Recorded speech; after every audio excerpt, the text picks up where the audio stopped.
Hello, Waterstones customers. God, you're very attractive. Donna French here, reporting in to tell you all about my new book. But when I was about 18, I went to live in New York City. I had a scholarship at a school. And my mum and dad gave me 100 quid. And I earned another 100 quid being a chambermaid. And I went to New York City. And of course, my money ran out after a couple of weeks, mainly, I have to say, spent on pizza. And I knew that if I didn't raise some money, I would have to come home and not complete my course. So I had to find a job. And the job I found was being a nanny. And of course, I got the nannying work because I'm British and because I think they thought I was Mary Poppins. I'm not Mary Poppins, I've never looked after a kid, and I was actually pretty pants at it. But anyway, I got this job, and I got quite a lot of money for doing it. And my job, especially at the beginning, was to look after a little chap whose parents were getting divorced. So his mum had him 1 week, his dad had him the other week, his mum had him 1 week, his dad had him another week.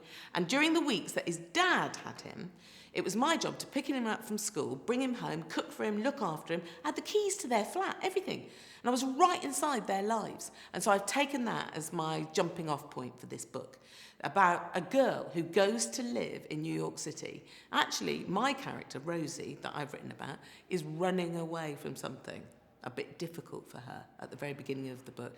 And she runs to New York City and she starts to look after a couple of twins in a family called the Wilder Binghams. And she's come to look after them. And of course, she gets to know the family very well. Little does she realise she's arrived amongst a family who are extremely dysfunctional and ruled over by a very icy matriarch. And so Rosie and the matriarch are like this.